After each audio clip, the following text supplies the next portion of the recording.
అందరికీ నమస్తే. Welcome to TR TV. నేను మీ తిరుపతి. రేవంత్ బూతులకు బ్రేక్. కాంగ్రెస్ అధిష్టానం షాక్. రేవంత్ రెడ్డి మాట్లాడినటువంటి మాటలపైన ఢిల్లీ కాంగ్రెస్ అధిష్టానం సీరియస్ అయ్యారు అనేది కొంత వినబడుతున్నటువంటి చర్చ. మీనాక్షి నటరాజన్ కూడా రేవంత్ రెడ్డి పైన కోపడ్డారట. మీనాక్షి నటరాజన్తో పాటు కాంగ్రెస్ పార్టీ మంత్రులు కూడా రేవంత్ రెడ్డికి అర్థమయ్యేటట్టు చెప్పిరట. అట్లా మాట్లాడితే ఇబ్బంది అవుతుంది, అట్లా మాట్లాడడం కరెక్ట్ కాదు, ఒక ముఖ్యమంత్రి స్థాయిలో ఉన్నటువంటి వ్యక్తి నువ్వే అట్లా మాట్లాడితే ఎట్లా, నీ పైన జనాలు కోప్పడుతున్నారు, జనాలు కోపంతో ఉన్నారు, సీరియస్గా ఉన్నారు. ఒక ముఖ్యమంత్రి హోదాలో ఉన్నటువంటి వ్యక్తి మాట్లాడుతున్న మాటలు జనాలు అబ్జర్వ్ చేస్తారు, జనాలు చూస్తారు. ప్రతి మీటింగ్లో ప్రతి సభలో కేసీఆర్ గురించే మాట్లాడుతున్నావు, మాట్లాడకని చెప్పిరట ఓపెన్గా. రేవంత్ అన్నను అధిష్టానం కూడా, మీనాక్షి నటరాజను తర్వాత మంత్రులు కూడా, నువ్వు కేసీఆర్ గురించి ఏం మాట్లాడకు, కేసీఆర్ ముచ్చటే తీయకు, కేసీఆర్ పేరే తీయకు, ఏమైనా మాట్లాడాలంటే కేటీఆర్నో హరీష్ రావునో అను, కేసీఆర్ అనకు. కేసీఆర్ని అనడం వల్ల కాంగ్రెస్ ప్రభుత్వానికి డ్యామేజ్ అవుతుంది. ఎట్లా డ్యామేజ్ అవుతుందంటే, ఇప్పుడు కేసీఆర్ మంచో చెడో ఆయనే ఉండాలి, ఆయన ఉంటున్నప్పుడే బాగున్నది, ఆయన లేడు, ఇప్పుడు కాంగ్రెస్ వచ్చినాక ఆగమాగం అవుతుంది పరిస్థితి అని చెప్పి జనాలు ఒక దిక్కు మాట్లాడుకుంటున్నారు. కేసీఆర్ బాబు మళ్ళీ నువ్వే రావాలని చెప్పి హైదరాబాదితులు కేసీఆర్ని ఇట్లా అడిగిర్రు. తర్వాత కేసీఆర్ కూడా మాట్లాడిండు. ఇప్పుడు చాలామంది జనాలు కాంగ్రెస్ పైన వ్యతిరేకంగా ఉన్నారు. ఆ వ్యతిరేకత కాస్త బీఆర్ఎస్కు పాజిటివ్ పోతున్నది. కేసీఆర్ ఉంటేనే బాగుంటుంది, కేసీఆర్ మళ్ళీ బయటికి రావాలని చెప్పి జనాలు కోరుకుంటున్నారు. ఈ టైంలో కేసీఆర్ చావు కోరుకొని, కేసీఆర్ నువ్వు రేసుకొని చచ్చిపోతావా, లేకపోతే నువ్వు బండ కట్టుకొని నీళ్ళలో దునికి చచ్చిపోతావా, నువ్వు ఎట్లా చచ్చిపోతావు నీ ఇష్టం అని చెప్పి రేవంత్ అన్న మాట్లాడడం. తర్వాత కేసీఆర్ నడుమిరిగింది, కాలు ఇరిగింది, బొక్క వలిగింది, కేసీఆర్ బోర్ల బొక్కల పడ్డాడు, కేసీఆర్ ఫామ్ హౌస్లోనే ఉన్నాడు, కేసీఆర్ జైల్లోనే ఉన్నాడు, ఆ ఫామ్ హౌసే జైలు, ఆ ఫామ్ హౌస్ కాడ కూడా నా పోలీసులే ఉన్నారు, ఆయన జైలు పంపించు కూడా వేస్తే అని చెప్పి కేసీఆర్ పైన రకరకాలుగా రేవంత్ రెడ్డి మాట్లాడుతున్నాడు. అట్లా మాట్లాడడం వల్ల కేసీఆర్కు పాజిటివ్ అవుతున్నది, ప్రభుత్వానికి డ్యామేజ్ అవుతుంది. జనాలు ఏమనుకుంటున్నారు, అరే పాపం కేసీఆర్ వయసులో పెద్ద, ఆయనకు ఆరోగ్యం బాగాలేదు, ఇబ్బంది పడుతున్నాడు, అధికారం కోల్పోయిండు, అధికారంలో ఉన్నప్పుడు రేవంత్ రెడ్డి కేసీఆర్ని తిట్టిండంటే ఓకే, అధికారం పోయినాక కూడా ఇంకా కేసీఆర్ని తిడుతున్నాడు. ఇక తిట్టడం అంటే వేరే విషయం. ఆయన ఎప్పుడు చచ్చిపోతారని చెప్పి సాగు కోరుకుంటున్నాడు, ఉన్నడా పోయిండా, నువ్వు ఎట్లా చస్తావా నీ ఇష్టం, ఊకే సావుల గురించి మాట్లాడుతుండేంది, ఇది జనాల వర్షన్ కదా. కేసీఆర్ ఆల్రెడీ బీఆర్ఎస్ పార్టీ ఆఫీస్కి వచ్చి నా సావుల గురించి మాట్లాడుతుర్రు, నా చెడు కోరుకుంటుర్రు, ఇది పద్ధతి కాదని కేసీఆర్ చెప్పిన తర్వాత కూడా రేవంత్ రెడ్డి మళ్ళీ అదే కొడంగల్ సభలో కేసీఆర్ నువ్వు ఎప్పుడు చేస్తావో తెలియదు అని మాట్లాడుతున్నాడు, నువ్వు ఎట్లా చేస్తావో తెలియదు అని మాట్లాడుతున్నాడు. అట్లా మాట్లాడతారా ఒక ముఖ్యమంత్రి హోదాలో ఉన్న వ్యక్తి? మళ్ళీ ఆ భాష కూడా లాగులో తొండలిడిచి కొడతామాట. ఈ లాగులో తొండలిడిచి కొడతాం అనేది తెలంగాణలో అసలు ఎవరు మాట్లాడరు, ఎవ్వరు మాట్లాడరు, ఏ ఊళ్ళో కూడా ఇటువంటి భాష ఉండదు. మరి రేవంత్ అన్న ఏడ నేర్చుకున్నాడో ఏమో మరి ఈ భాష, ఈ తొండలిడుస్తాం అనే భాష ఏందో మరి. తొండలు పడతారా అసలు? తొండలు పడతారా? మన తాన ఒకప్పుడు ఏదో తొండలు పట్టేదట, ఉత్తగా ఏది పొలాలలో ఎన్నో వేసేదట, తొండలు పట్టి ఇంట్లో వేసేదట, బాగా పురుగులు గిరుగులు ఉంటే తొండలు తింటాయి కదా, అట్లా ఇంటికాడ వదిలేసేదట. మరి ఈ తొండలు తీసి లాగులు ఇడతాం కొడతా రేవంత్ అన్న అంటాడు, తొండలు ఇడిచి రాగులు ఇడిచి కొడతా అంటాడు. అవుల పోరోడు అని తిడుతున్నాడు రేవంత్ అన్న కేటీఆర్ను. పేడు మూతి ఎంకటి అని చెప్పి కేటీఆర్ని తిట్టుడు, నీ ముఖం అద్దంలో చూసుకోరా అని చెప్పి కేటీఆర్ని తిట్టుడు. తర్వాత హరీష్ రావునేమో నల్లికుంట్లోడా అనుడు, తర్వాత హరీష్ రావుని దున్నపోతనుడు, తర్వాత కేటీఆర్ను నీ అవ్వ అని చెప్పి తిట్టుడు రేవంత్ రెడ్డి. ఇవి ఏం బూతులు ఇవి? ఈ బూతుల వల్ల ప్రభుత్వానికి డ్యామేజ్ అవుతుంది. ఈ బూతులు మాట్లాడకని చెప్పి క్లియర్గా ఓపెన్గా అధిష్టానం కూడా చెప్పిరట, హైకమాండ్ చెప్పిరట, మీనాక్షి నటరాజన్ కూడా చాలా క్లియర్గా చెప్పిరట. ఎందుకంటే రేవంత్ రెడ్డి గతంలో హెచ్సియు ఆ యూనివర్సిటీకి సంబంధించిన వ్యవహారంలో నిరుద్యోగులను అంటే విద్యార్థులను పట్టుకొని ఏదో అన్నాడు, విద్యార్థులను పట్టుకొని ఏదో మాట్లాడిండు. విద్యార్థులను పట్టుకొని ఏదో మాట్లాడితే విద్యార్థుల కోపం వచ్చి మమ్మల్ని గిట్ల అంటాడా రేవంత్ రెడ్డి, మమ్మల్ని గిట్ల తిడతాడా అని చెప్పి విద్యార్థులు మీనాక్షి కంప్లైంట్ ఇచ్చారు.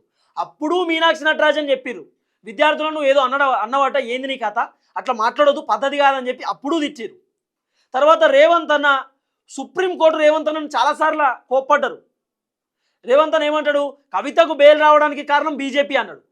అరే మేం బెయిల్ ఇస్తే బీజేపీ అంటావు, నువ్వు ఏం ముఖ్యమంత్రివి, నీకేమన్నా ఉందా అని చెప్పి సుప్రీంకోర్టు అడిగారు. ఒకసారి ఏం చేసిండు, హైదరాబాద్ సెంట్రల్ యూనివర్సిటీకి సంబంధించిన షెట్లు కొట్టెత్తుంటే హైకోర్టు సుప్రీంకోర్టు వద్దన్నా కూడా మళ్ళీ షెట్లు నడుపుతా ఉన్నాడు. అప్పుడు ఏం చేసారు, సుప్రీంకోర్టు చెప్పినా ఇంటలేవు ఎందుకు నువ్వు, మేము చెప్పింది మనసులం కాదా, జర ఆగు, ఇష్టమున్నట్టు చేస్తే బాగుండదు అని చెప్పి అప్పుడు కోర్టు రేవంత్ అన్నకు వార్నింగ్ ఇచ్చారు. తర్వాత అసెంబ్లీలో ఆల్రెడీ పార్టీ ఫిరాయింపు ఎమ్మెల్యేలకు సంబంధించినటువంటి వ్యవహారం ఉండగా రేవంత్ అన్న ఏం చేసిండు, ఈ రావధ్యక్ష ఉప ఎన్నికలు ఉండవధ్యక్ష అన్నాడు. కోర్టులో పిటిషన్ ఉండగా నువ్వెట్లా అంటావు ఉప ఎన్నికలు రావని? నువ్వెవరు అనడానికి? మేమేం ఇంకా ఇయ్యలే కదా, మేము ఇంకా తీర్పు ఇయ్యలే కదా, కోర్టు తీర్పు ఇవ్వకనే ముందే నువ్వే తీర్పిచ్చుకుంటున్నావా, నువ్వు ఏమనుకుంటున్నావు అని చెప్పి కోర్టు రేవంత్ అన్న పైన సీరియస్ అయ్యారు. తర్వాత రేవంత్ అన్న నన్ను తిట్టిపిచ్చారని ఇద్దరు జర్నలిస్టులను, తన్వీ యాదవ్, రేవతి, ఇద్దరు జర్నలిస్టులను తీసుకుపోయి రేవంత్ అన్న చెంచల్గూడ జైల్లో పెట్టిండు. నన్ను తిట్టిర్రు, నన్ను తిట్టిపిచ్చిర్రు అని చెప్పి. మరి రేవంత్ అన్న కేటీఆర్ని తిడుతున్నాడు, హరీష్ రావుని తిడుతున్నాడు, కేసీఆర్ని తిడుతున్నాడు, బీజేపీ వాళ్ళని తిడుతున్నాడు, ఇష్టం ఉన్నట్టు రేవంత్ అన్న యూట్యూబర్లను తిడుతున్నాడు. ఇలా కాంగ్రెస్ అధికారంలోకి రావడానికి కారణమే యూట్యూబర్లు, వాళ్ళనే తిడుతున్నాడు రేవంత్ అన్న. మరి వీళ్ళందరినీ రేవంత్ అన్న తిడుతున్నప్పుడు రేవంత్ అన్న ఏ జైల్లో పెట్టాలి? రేవంత్ అన్న మాట్లాడుతున్నటువంటి మాటలు చూసి జనాలు చీ అంటుర్రు. గిట్లా మాట్లాడుతున్నది రేవంత్ అన్న అంటుర్రు. ఒక ముఖ్యమంత్రి స్థాయిలో ఉన్నటువంటి వ్యక్తి గివేం మాటలు అంటుర్రు.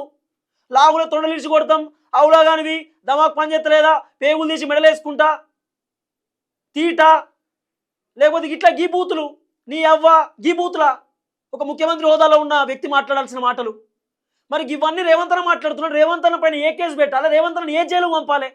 ఇలా కొత్త రాజకీయాలు చేద్దాం, కొత్తగా రాజకీయాలు నేర్చుకుందాం అనేటటువంటి వాళ్ళు రేవంత్ అన్నను చూసి ఏం రాజకీయాలు నేర్చుకోవాలి? రేవంత్ అన్నను చూసి ఈ బూతులు నేర్చుకోవాలా? ఏం నేర్చుకోవాలి? ఇవా మాటలు. ఇవన్నీ మాటల పైన హైకమాండ్ సీరియస్ అయ్యారట.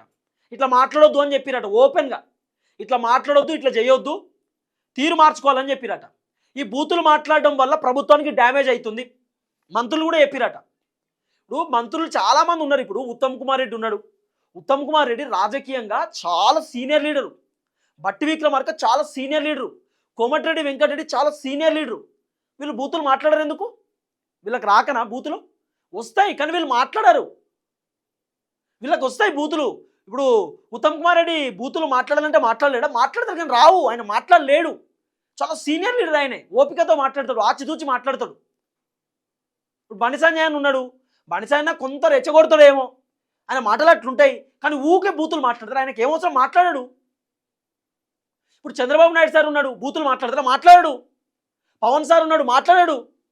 పాలసీస్ పైన మాట్లాడతారు, విధానాల పైన మాట్లాడతారు. కానీ రేవంత్ అన్న ఏ మీటింగో, ఏ ప్రెస్ మీటో, ఏ సభవో బూతులు. ఆ బూతులకు అధిష్టానం బ్రేక్ ఇచ్చిర్రు, మాట్లాడొద్దని చెప్పిరట. అసలు కేసీఆర్ పేరే తీయొద్దని చెప్పిరట. కేసీఆర్ రేవంత్ అన్న పేరు తీస్తుండా? తీస్తలేడు. మరి రేవంత్ అన్న కేసీఆర్ పేరు ఎందుకు తీస్తుండు? నా పేరు ఎప్పుడన్నా తీస్తాడేమో అనే ఆలోచనతో తీస్తుండు. కేసీఆర్ మొన్న ఎమోషన్ అయ్యిండు, నా సాగు గురించి మాట్లాడుతుర్రు అని చెప్పి. సందర్భం వచ్చినప్పుడు ఒకసారి 2 సార్లు కోపం వస్తే అంటే ఓకే, ప్రతిసారి అంటుర్రు అని చెప్పి అన్నాడు. అది రేవంత్ రెడ్డి ఉద్దేశించి అన్నాడు, కానీ రేవంత్ రెడ్డి పేరు తీయలే కేసీఆర్. మరి కేసీఆర్ రేవంత్ రెడ్డి పేరు తీయనప్పుడు రేవంత్ అనే కేసీఆర్ పేరు పదే పదే తీసి ఎందుకు తిట్టడం? ఈ తిట్ల వల్ల జనాలు ఏమనుకుంటున్నారు?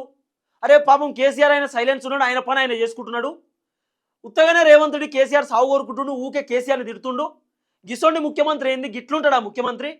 మరి ఘోరంగా ఉంది పరిస్థితి, రేవంత్ అన్నని దించేయాలని అనుకుంటారు జనం. రేవంత్ అన్న పైన కాదు, ఇప్పుడు ప్రభుత్వం పైన డ్యామేజ్ రేవంత్ అన్న అట్లా మాట్లాడడం వల్ల. కాబట్టి రేవంత్ అన్నకు క్లియర్గా చెప్పిరట, బూతులు మాట్లాడొద్దు, ఎక్కడ బూతులు వాడొద్దు, ఇవి చెప్పొద్దు. ఈ తెలంగాణ యాస భాష ఓకే మాట్లాడవచ్చు మనం, తెలంగాణ యాసలో కొన్ని ఉంటాయి మన గ్రామీణ పదాలు, కానీ అవి వాడొద్దని చెప్పిరట. తర్వాత కేసీఆర్ పేరు ఎత్తొద్దని చెప్పిరట. ఆయన పేరు ఎత్తొద్దు. కేసీఆర్ పేరెత్తి కేసీఆర్ని తిట్టడం వల్ల, కేసీఆర్ని విమర్శించడం వల్ల ప్రభుత్వానికే డ్యామేజ్ అవుతుంది. అరే పాపం కేసీఆర్ అప్పట్లో ఉన్నప్పుడు 10 సంవత్సరాలు మంచిగా చేసిండు, రేవంత్ రెడ్డి వచ్చినాక ఆగమాగం అయింది, అయినా సరే రేవంత్ రెడ్డి ఇంకా కేసీఆర్ని తిడుతున్నాడు అనేది ఒక చర్చ కదా. పోనీ రేవంత్ రెడ్డి సూపర్ అన్నమా అంటే కేటీఆర్ని ఇప్పటిదాకా జైల్లో పెట్టలే, హరీష్ రావుని పెట్టలే, కేసీఆర్ని పెట్టలే. వీళ్ళు అవినీతి పరులని మళ్ళీ రేవంత్ అనే చెప్తాడు. మరి నిజంగా వాళ్ళు అవినీతి పరులు అయితే తీసుకుపోయి లోపడేయాలి కదా, ఎందుకు వేయలే? ఇది పెద్ద క్వశ్చన్ మార్కే. కాబట్టి అధిష్టానం క్లియర్గా చెప్పిరట, నో అన్పార్లమెంటరీ లాంగ్వేజ్, అట్లా వాడొద్దు, బూతులు తిట్టొద్దు, కేసీఆర్ పేరు తీయకునే లేదు, ప్రభుత్వానికి డ్యామేజ్ కావద్దు, ప్రభుత్వానికి డ్యామేజ్ అవుతుందంటే మేము ఒప్పుకోము, ఇది అధిష్టానం వర్షన్. మరి ఇక రేవంత్ అన్న బూతులకు బ్రేక్ పడ్డట్టే, ఆయన మాట్లాడే మాటలకు బ్రేక్ పడ్డట్టే. అధిష్టానం అయితే ఓపెన్గా మీనాక్షి నటరాజన్ కూడా ఇక్కడ ఏం జరుగుతుంది, రేవంత్ రెడ్డి మాట్లాడుతున్న మాటల పైన కాంగ్రెస్ పార్టీ మంత్రులు కూడా సీరియస్గా ఉన్నారట. మీనాక్షి కంప్లైంట్ కూడా ఇచ్చారట. మీనాక్షి నటరాజన్ ఢిల్లీకి కూడా చెప్పారట, రేవంత్ ఇప్పుడు 61సారి ఢిల్లీకి పోతున్నాడు, ఢిల్లీ అధిష్టానం కూడా రేవంత్ అన్న పైన సీరియస్ అయ్యారు అనేది కొంత వినబడుతున్నటువంటి వ్యవహారం. ఆల్రెడీ కేటీఆర్ కూడా స్పందించిండు కదా. చూద్దాం ఏం జరగబోతుందో. ఇది రేవంత్ అన్నకు సంబంధించినటువంటి అంశం. అందరికీ నమస్తే, థ్యాంక్ యూ సో మచ్. జై తెలంగాణ.